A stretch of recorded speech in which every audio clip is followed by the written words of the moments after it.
ಕರ್ತನಲ್ಲಿರುವ ಪ್ರೀತಿಯ ದೇವಚಂದ್ರೆ, ದೇವರಾಗಿರುವಂಥ ಯೇಸು ಕರ್ತನು ಈ ದಿವಸವೂ ಸಹ ನಮಗೆ ಬದುಕುವಂಥ ಅವಕಾಶವನ್ನು ಕೊಟ್ಟದಕ್ಕಾಗಿ ನಾನು ದೇವರಿಗೆ ಸ್ತೋತ್ರವನ್ನು ಸಲ್ಲಿಸ್ತೇನೆ.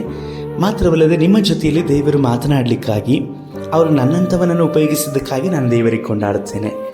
ಈ ದಿವಸದಲ್ಲಿ ದೇವರಾದಂಥ ಯೇಸು ಕರ್ತನು ನನ್ನ ಮುಖಾಂತರವಾಗಿ ನಿಮ್ಮ ಜೊತೆಯಲ್ಲಿ ಮಾತನಾಡ್ತಾ ಇದ್ದಾರೆ.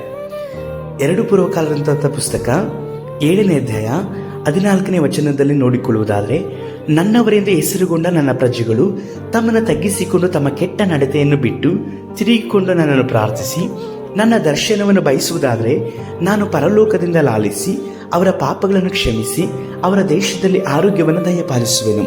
ಆಮೇನ್. ಎಷ್ಟು ಒಳ್ಳೆಯ ದೇವರಲ್ವಾ! ದೇವರಾಗಿರುವಂಥ ಯೇಸು ಕರ್ತನು ನಿಮ್ಮನ್ನು ನನ್ನವರು ಎಂಬುದಾಗಿ ಕರೀತಾ ಇದ್ದಾರೆ.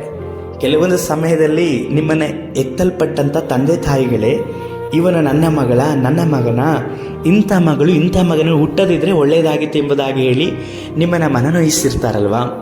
ನೀವು ಬಹಳವಾಗಿ ಪ್ರೀತಿಸುವಂಥವರು ಸಹ ನಿಮಗೆ ದ್ರೋಹವನ್ನು ಮಾಡಿ ನಿಮ್ಮನ್ನು ಅವರು ನಿರಾಕರಿಸಿರ್ತಾರಲ್ವಾ. ನೀವು ಕೆಲಸ ಮಾಡುವಂಥ ಎಷ್ಟೋ ಸ್ಥಳಗಳಲ್ಲಿ ಇವರು ನನ್ನವರು, ನಮ್ಮವರು ಎಂಬುದಾಗಿ ಹೇಳಿ ನೀವು ಎಷ್ಟೋ ಉಪಕಾರಗಳನ್ನು ಅವರಿಗೆ ಮಾಡಿದ್ದೀರಿ. ಆದರೆ ಅವರೆಲ್ಲರೂ ಸಹ ನಿಮ್ಮ ಉಪಕಾರಕ್ಕೆ ಅಪಕಾರವನ್ನು ಮಾಡಿ ಹೋದ್ರಲ್ವಾ. ಅವರು ಯಾರೂ ಸಹ ನಿಮ್ಮವರಲ್ಲ. ಆದರೆ ದೇವರು ಹೇಳ್ತಾ ಇದ್ದಾರೆ, ಇವರು ನನ್ನವರು ಎಂಬುದಾಗಿ ಹೇಳಿ. ನೀವು ದೇವರ ಜನಗಳು, ದೇವರಿಗೆ ಸ್ವಂತವಾಗಿ ಕ್ರಯಕ್ಕೆ ಯೇಸು ಕರ್ತನಿಂದ ತೆಗೆಯಲ್ಪಟ್ಟಂಥವರು, ದೇವರಿಗೆ ಪ್ರಜೆ, ದೇವರಿಗೆ ಮಕ್ಕಳಾಗಿದ್ದೀರಿ. ಇಂತಹ ಮಕ್ಕಳಾದಂಥ ನಿಮ್ಮಲ್ಲಿ ಕೆಟ್ಟ ಸ್ವಭಾವ, ಪಾಪಗಳು ಇರುವುದಾದರೆ ಅದು ಒಳ್ಳೆಯದಾ? ನೀವೇ ಆಲೋಚನೆ ಮಾಡಿರಿ. ದೇವರು ಪರಿಶುದ್ಧನು, ಅವರು ನಿಮ್ಮನ್ನು ನನ್ನ ಜನಗಳೆಂಬುದಾಗಿ ಕರೀತಾ ಇದ್ದಾರೆ. ಈಗ ದೇವರು ಪರಿಶುದ್ಧನಾದಂಥ ಕಾರಣ ಅವರ ಜನಗಳು, ಅವರ ಮಕ್ಕಳು ಸಹ ಪರಿಶುದ್ಧವಾಗಿರಬೇಕಲ್ವಾ. ಹಾಗಾಗಿ ಆ ಕೆಟ್ಟ ನಡತೆಗಳನ್ನು ಬಿಟ್ಟು ಬಿಡಲಿಕ್ಕೋಸ್ಕರವಾಗಿ ನೀವು ತಗ್ಗಿಸಿಕೊಂಡು ದೇವರ ಸಮ್ಮುಖದಲ್ಲಿ ಒಪ್ಪಿಸಿಕೊಡುವುದಾದರೆ, ಅವರ ದರ್ಶನವನ್ನು ಅಪೇಕ್ಷಿಸುವುದಾದರೆ, ಖಂಡಿತವಾಗಿಯೂ ನೀವು ಅವರನ್ನು ಪ್ರಾರ್ಥಿಸುವುದಾದರೆ ದೇವರು ನಿಮ್ಮ ಪ್ರಾರ್ಥನೆಯನ್ನು ಕೇಳ್ತಾರೆ, ನಿಮ್ಮ ಪಾಪಗಳನ್ನು ಪರಿಹರಿಸ್ತಾರೆ.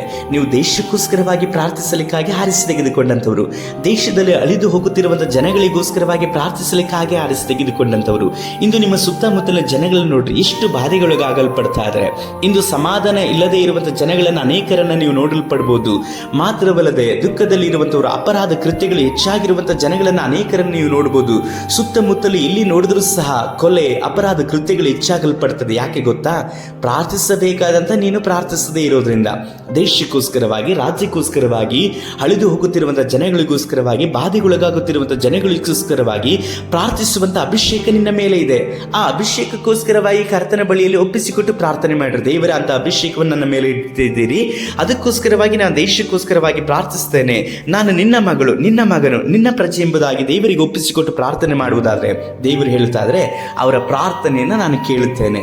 ದೇಶದಲ್ಲಿ ಆರೋಗ್ಯವನ್ನು ಉಂಟು ಮಾಡುತ್ತೇನೆ. ಮಾತ್ರವಲ್ಲದೆ ನಿಮ್ಮ ಪರಿಸ್ಥಿತಿಗಳನ್ನು ಮಾರ್ಪಡಿಸ್ತಾರೆ.